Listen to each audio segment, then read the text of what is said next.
We're about to begin now Daf Tzadi Beis Amid Beis. We need just Omer of Yehuda on the bottom of Tzadi Beis Amid Aleph. Now, in order to appreciate Rav Yehuda, who I think is a major breakthrough in the lumdus of Yevamos, of Masechet Yevamot, let's just review one piece, one segment of the Mishnah, which is here earlier on Daf Tzadi Beis Amid Aleph. And that is the case of a vlad of a Yevama Lashuk. So a woman lost her husband without children, and she fell for Yibum to her late husband's brother. She was of the opinion, based on false testimony, that there was no Yibum.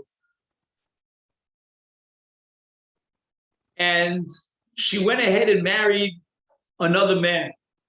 So that's called a Yevama L'Shuk Shenasa Ish Shenisa L'Ish Zah. And now they have a child.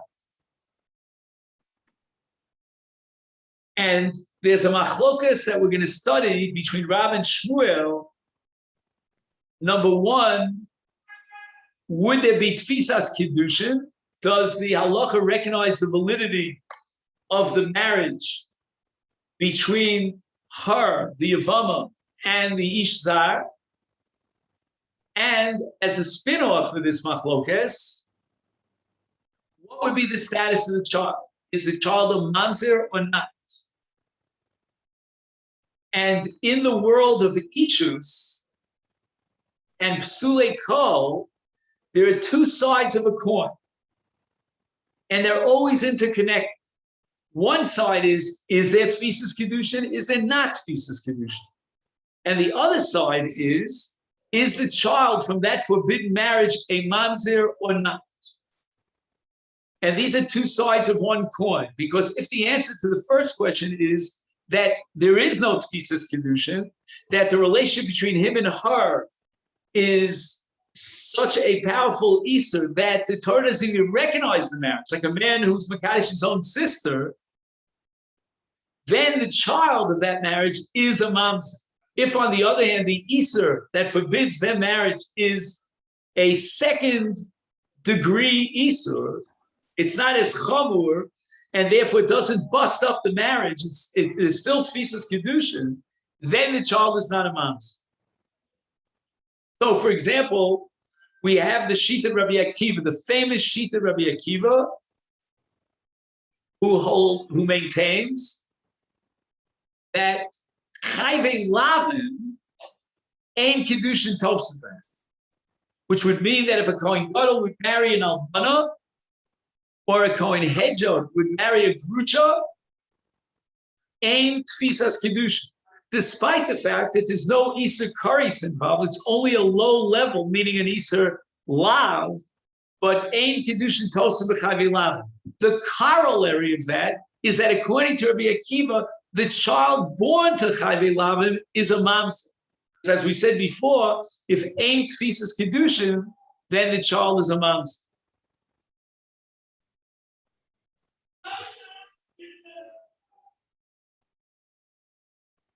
However, we have a shita called the Chachamim of Rabbi Akiva. What do I mean? Not the Chachamim who reject Rabbi Akiva, but rather the Chachamim who reinterpret Rabbi Akiva. And these Chachamim subdivide Chayvei Lavin into two distinct categories. And they maintain that as far as the issue of mamzerus, we should not confuse and identify these two categories. They're fundamentally different, one from the other. When does Rabbi Akiva say that as a result of a marriage of Chayvei Lavin, the child is a mamzer? That's only Chayvei Lavin de she'er. She'er means that the reason why Reuven cannot marry Leah is as a result of she'er basar, some genetic relationship. That's called chayvei lavim de she'er basar. And the child born to such a marriage, according to the Chachamim of Rabbi Akiva, is a mamzer. But then we have another category of chayvei lavim, and it's not she'er. There is no genetic relationship between Reuven and Leah. Nevertheless, the Torah prohibits it. And in this case, according to the Chachamim of Rabbi Akiva, ein havlad mamzer. Even though there's chayvei lavim, Rabbi Akiva would concede that there's no mamzeres. The Chachamim who argue with Rabbi Akiva hold that there is never mamzeres from chayvei lavim. Lo miboy de lav de she'er, el afilu be chayvei lavim de she'er, the child is not a mamzer, because they have a flat, absolute rule that kiddushin tofsim b'chayvei lavim. And if kiddushin are tofsim b'chayvei lavim, the child is not a mamzer. But now we're going into that middle of the road sheet that interprets Rabbi Akiva but limits Rabbi Akiva. When does Rabbi Akiva hold that the child born to chayvei lavim is a mamzer? According to the Chachamim in Rabbi Akiva, that's only lavim de she'er. So let's say, for example, Reuven's father had a relationship with a woman. Reuven is not allowed to have a relationship with this woman that had a relationship with his father. And it could be chayvei lavim. How can it be chayvei lavim? If it's nesuas aviv, that's chayvei krisis. If this woman was married to Reuven's father, then Reuven's relationship to her is chayvei krisis, and even the Rabbanan would concede that the child of such a relationship is a mamzer. But what about anusas of? Let's say Reuven's father, we'll give him a name Yaakov, had a rape relationship with a woman. We'll call her Sarah. There was never a valid marriage between Yaakov, the father of Reuven, and Sarah. Rabbi Yehuda's shita is that in such a case, we have chayvei lavim. The son, namely Reuven, is not allowed to marry the anusa of his father, but that's only an isur lav. What would Rabbi Akiva say about the vlad of an anusas aviv situation? The vlad is a mamzer, according to Rabbi Akiva. Why? Because that's called chayvei lavim de she'er. It's as a result of the relationship, she'er basar, between the son and the father, albeit it's not nesuas aviv, which would be chayvei krisus. It's anusas aviv, but nevertheless, as a chayvei lavim, it's an extension of nesuas aviv, and it's a result of the she'er basar. Now we get to the case of Yevamot Ashur, which is our sugya. Where does Yevamot Ashur fit into this picture? When a man marries a Yevamah, and this man is an Ish Zar, he has no genetic relationship whatsoever to the Yevamah. He's not allowed to marry her by virtue of a lot. Lo sia eshes hameis hachutza leish zar. The Torah prohibits marrying a Yevamah Ashur until after Chalitza, or after Yibum, and then the husband dies, or he gives her a get, or if he dies. So in a case of a Yevamah that fell for Yibum, and there was no Chalitza, there was no Yibum, and another man marries her, that's the case, which according to Rabbi Akiva, may or may not create mamzeros. What do I mean? If we accept the extreme view of Rabbi Akiva, that we interpret Rabbi Akiva as a flat, absolute rule that ein kedushin tosa v'chayvei lavim, v'avlad mamzer v'chayvei lavim, then Yevamot Ashur no different than any other chayvei lavim would be mamzeros. The child would be a mamzer.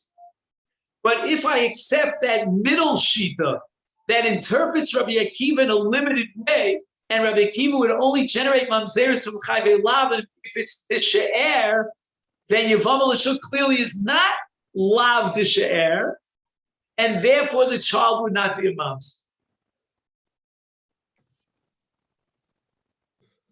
Amar Rabbi Yehuda. Now we start on Daf Tzadi Beis Amud Beis. So again, we're not all sitting in a room. Steve is sitting here to my right. John is here, and Don Shransky is babysitting for his grandchildren, but he would normally be on Zoom. And now I just want to say Shalom Aleichem to Dr. Tarragon, who's here on Zoom. And if Dr. Tarragon would like to continue with Yevamos here in Perek Isha Rabbah, I can guarantee him that he'll enjoy the limud. I can almost guarantee you.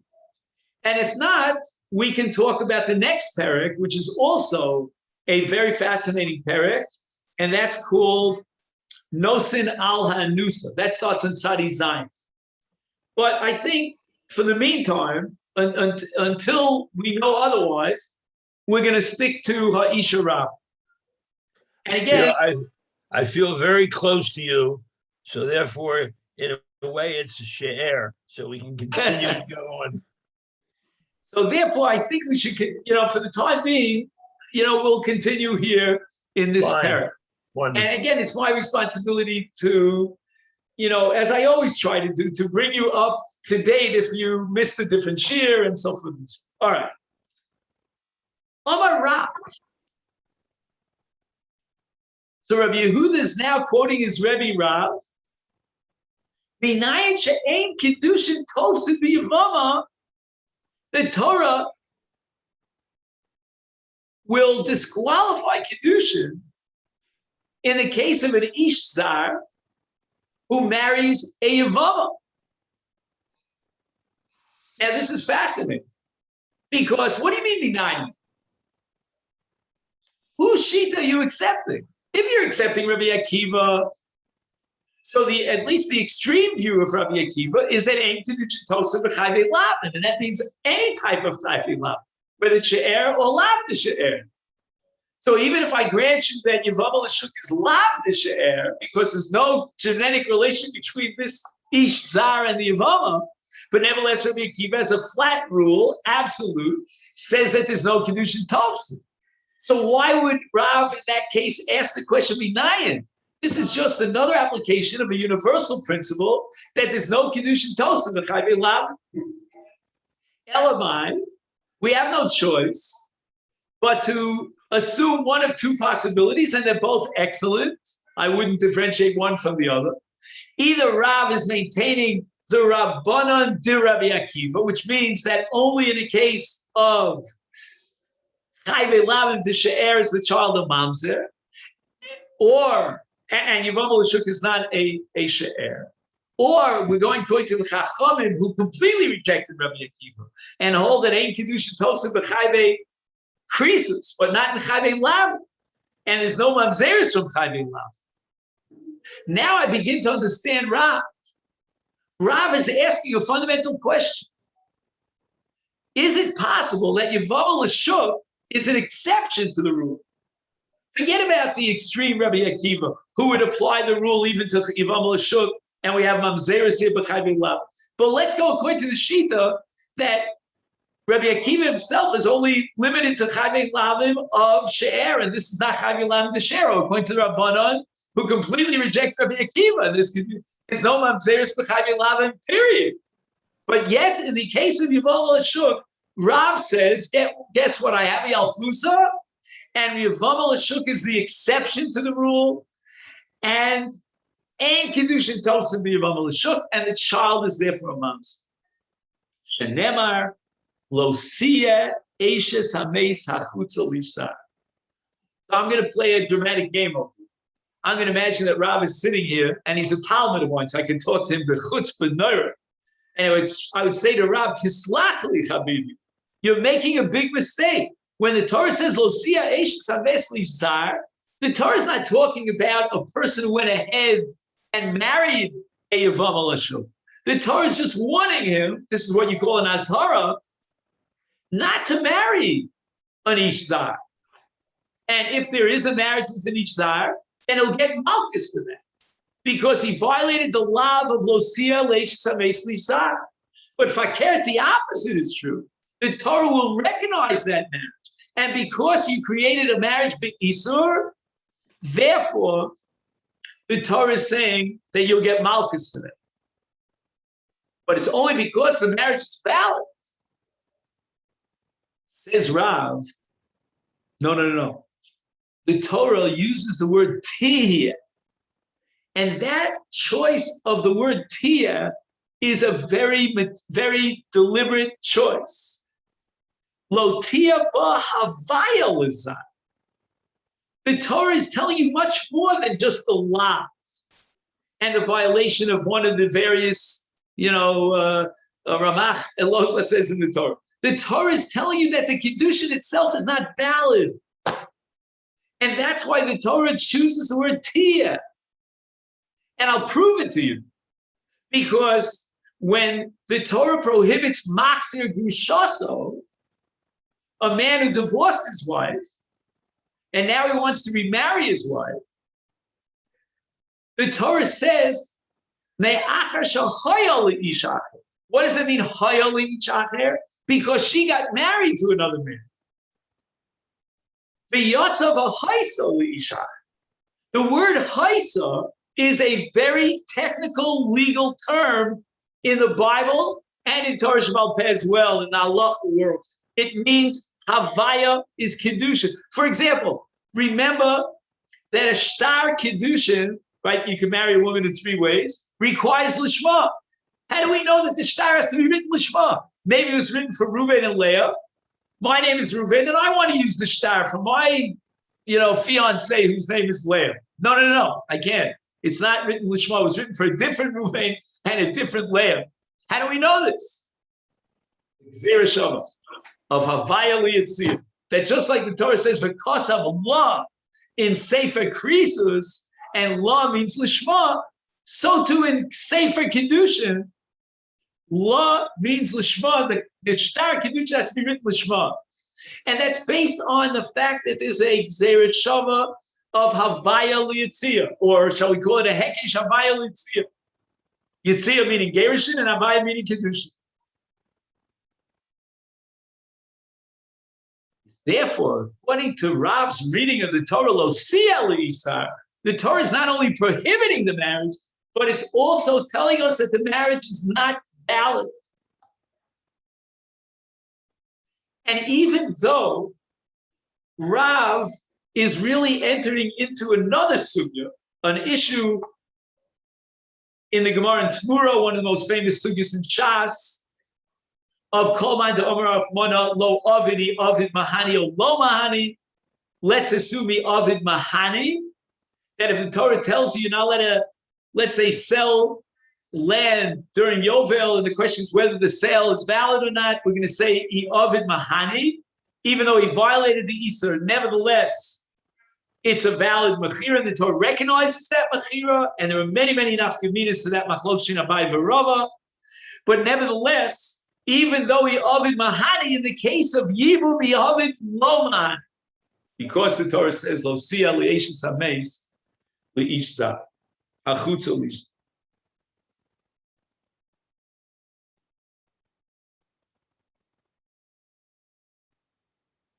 And now comes along Shmuel.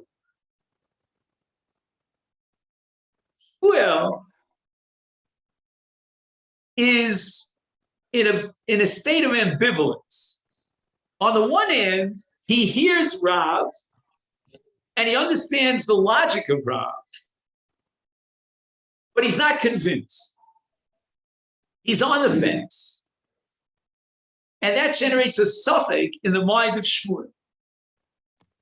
He's not sure whether we should treat Yevamot Ashuk like we would any lav.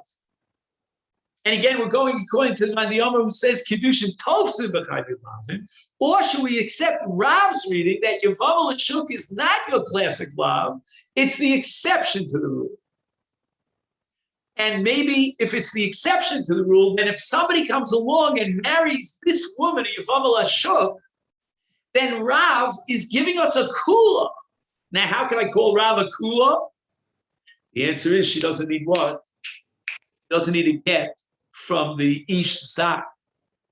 And Shmuel is in a very tenuous suffix situation.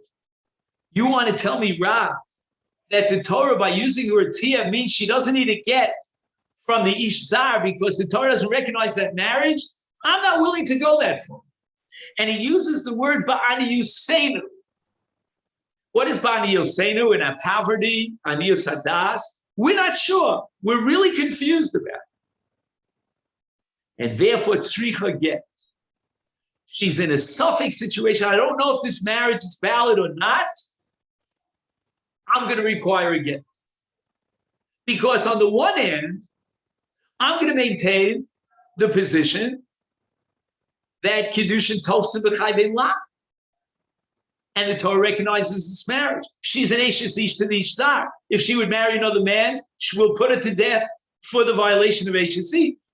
But on the other hand, maybe Rav is correct. Maybe Losia tells me that this is not your classic Chai Ben Lav. And here the Kiddushin is not valid, and she doesn't need a get. But since Shmuel is in doubt, Bani Yosenu, he's going to require a get. He will not allow this woman to get married until she gets a get from the Zar, which means that after the Yavam gives a chalitza, and now she wants to marry another man, says Shmuel, no. She first needs a get from the Ish Zar. So we have a number of people here to talk about. We've got Reuven, Shimon, Levi, and Yehuda. Reuven is married to Sarah. He dies without having children, and she falls for Yibum to Shimon, his surviving brother. Comes along Levi before Shimon gets a chance to do anything. And Shimon and Levi is Makadesh Sarah, a Yevamal Ashuk.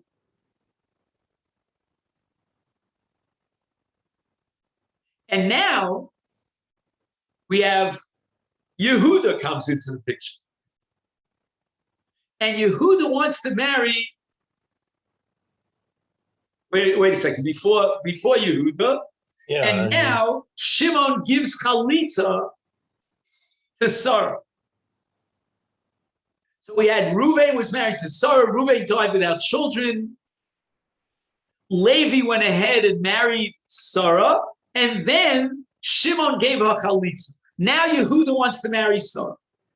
As far as the yibum to the Yevamal Ashuk of Reuven, no issue, because she already got chalitza from Shimon. But the question now is she married to Levi? Because Levi gave her Kiddushin before Shimon gave chalitza, was choletz.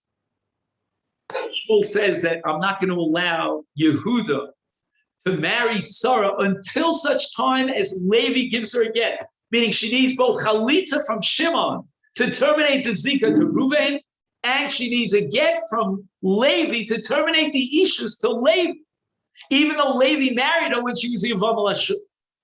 I'm not going to go as far as Rav would go. Rav would be Masechet Kiddushin for Sarah and Yehuda, even without Levi giving a get.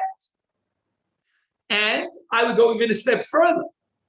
I would say that according to Rav, it's meaningless for Levi to give her a get because there was never Kiddush, because Losia and Losia Bahavaya.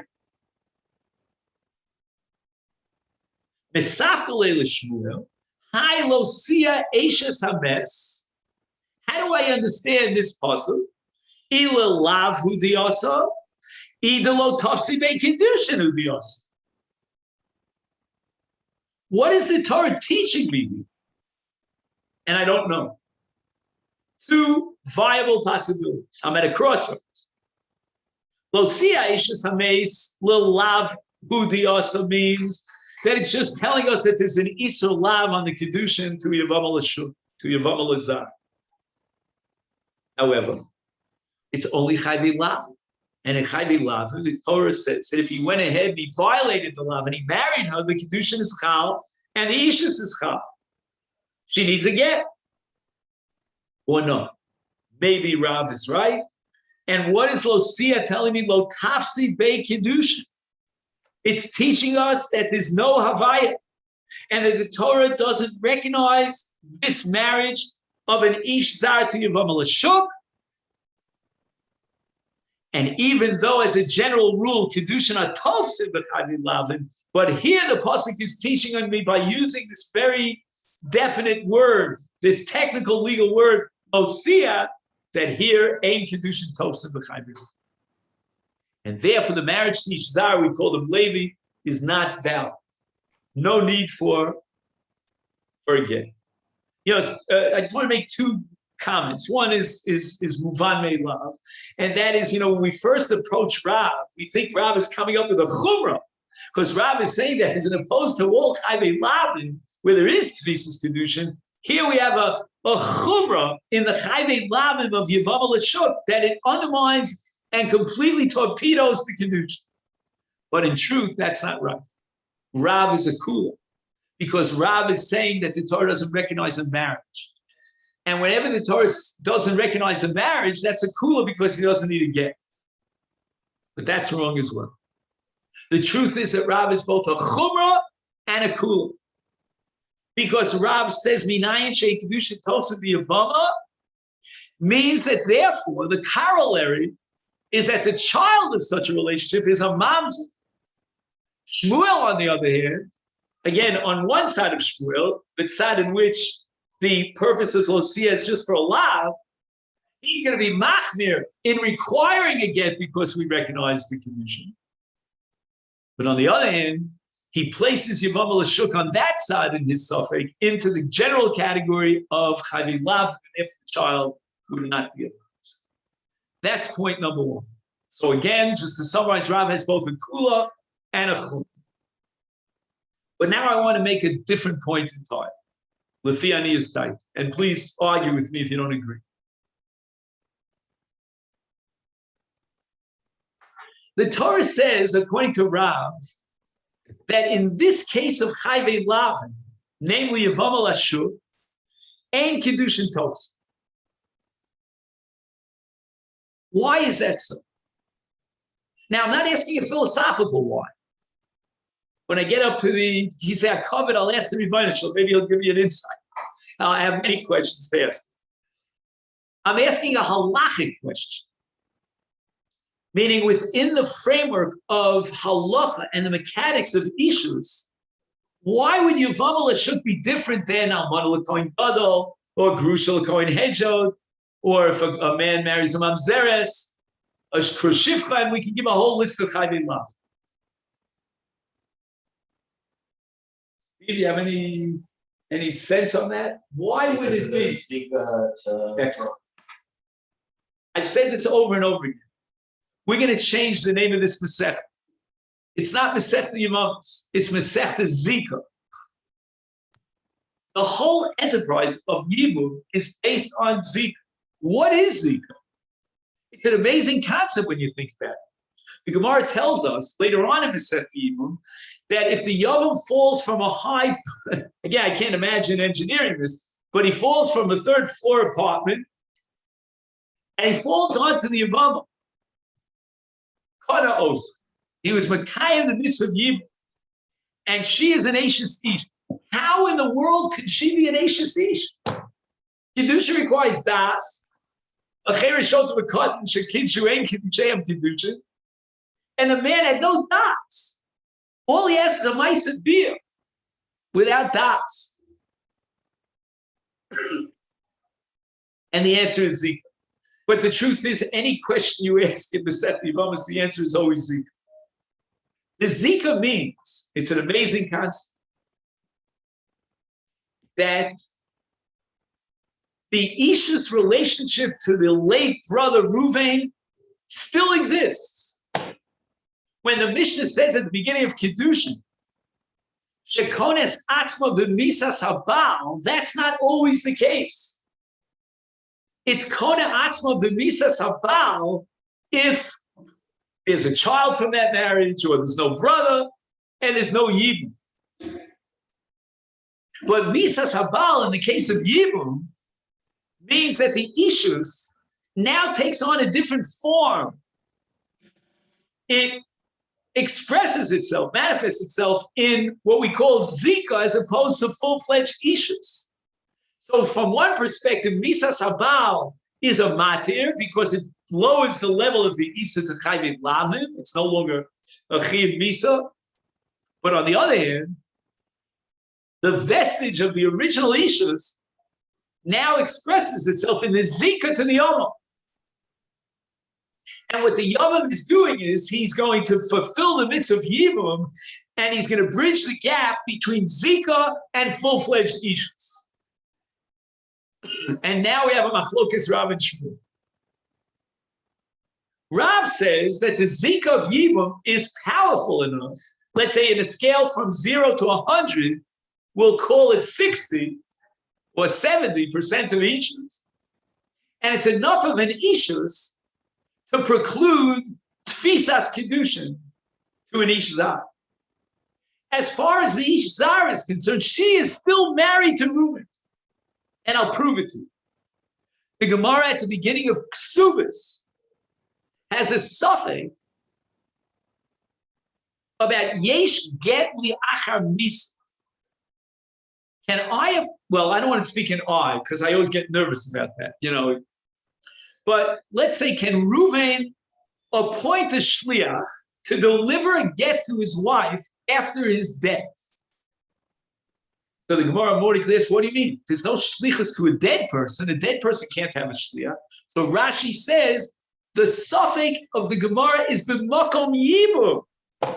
Reuven never has no children. He wants to give a get to his wife that'll be chal after his death, such that the shliach through the get is going to allow her to remarry without yibum.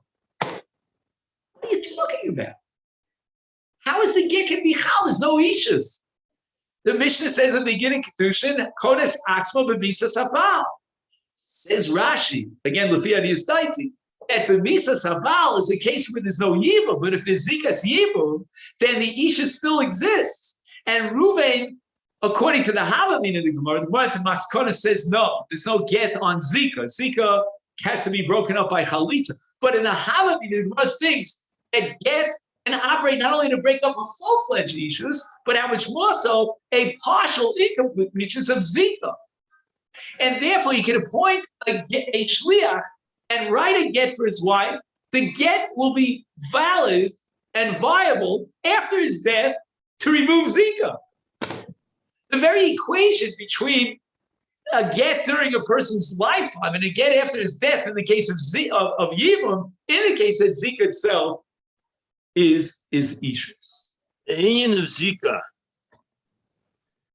Zika, is it an Inyan of the Baal, or of the Yevama, or both?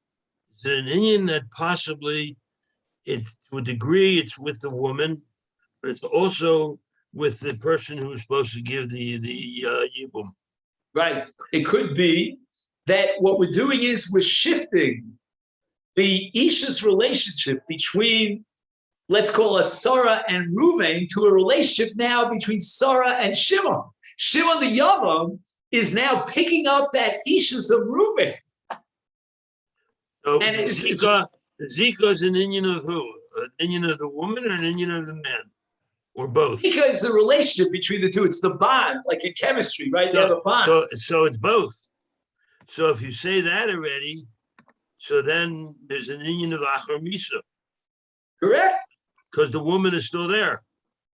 Correct. And not only that, her ishus to the first husband, which now expresses itself, right? The her ishus to the deceased husband, the deceased brother, now expresses itself in a Zika relationship between her and the Yavam.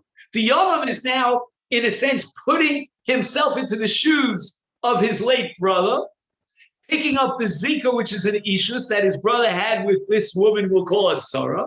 And now Shimon has a relationship with Sarah to such an extent that Rav goes out on a limb. And he says that if Yankel Beryl comes along and he wants to marry Sarah, the Torah doesn't even recognize that marriage. What are you talking about? It's chayvei lavim. Okay, he derives it from a pasuk, and it's exeris hakasa, but we can give it an explanation. It's not a classic chayvei lav.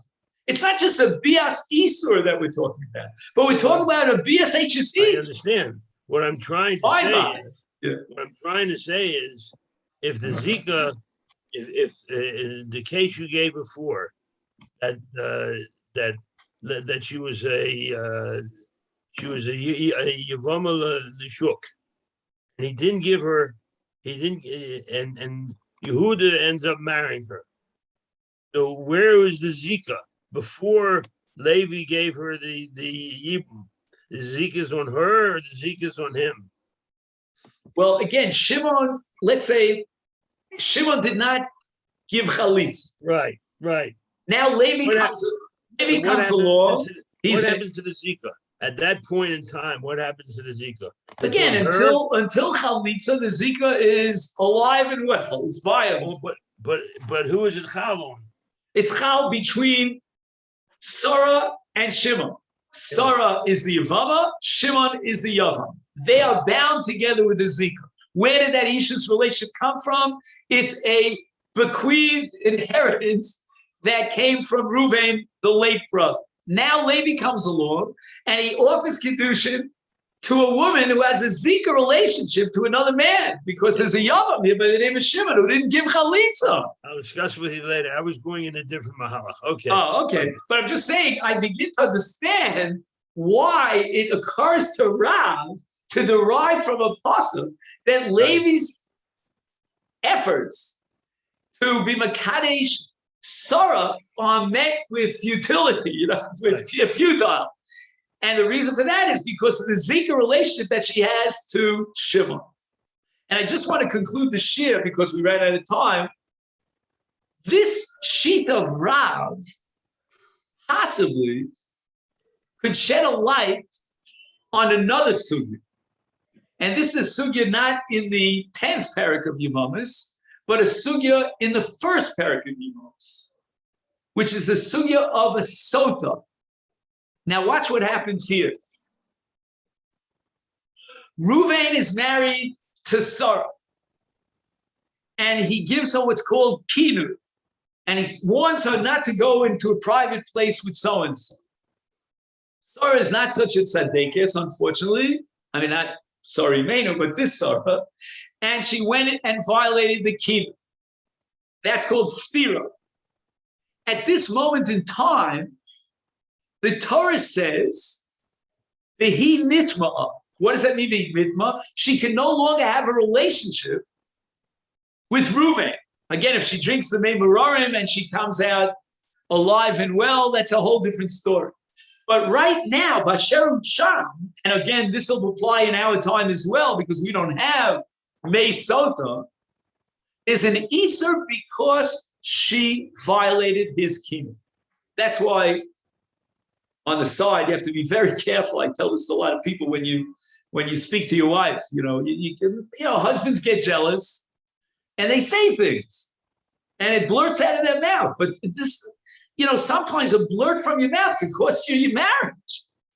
But anyway, so now the question is the following: she's a sota, this Sarah, and Reuven dies, unfortunately, without children.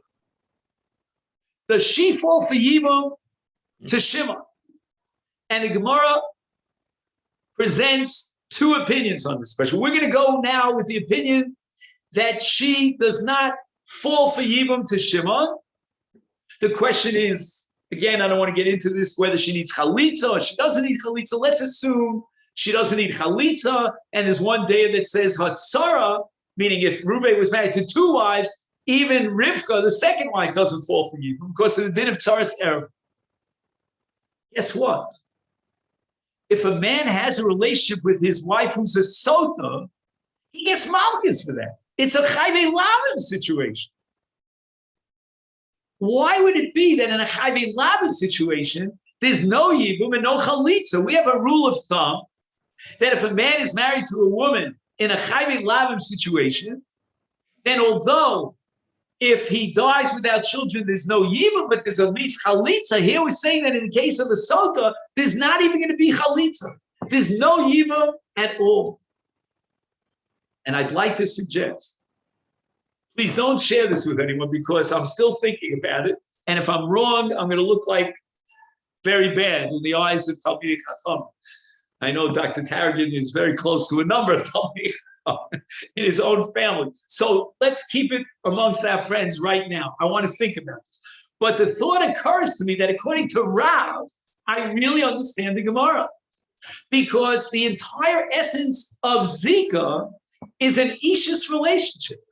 And once this woman, after Kinui, is stira, she violates the Kinui, and the Torah says he can't live with her, the Ishus is not a full-fledged Ishus. Haka b'miktsas Ishus.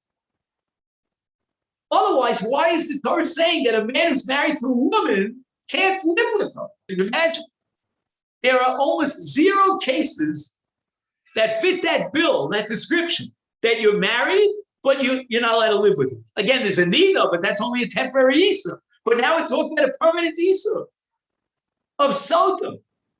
Once the Isa Sota, partially at least, undermines the Isha's relationship, then when Reuven dies, his Sota wife will not fall for Yibum.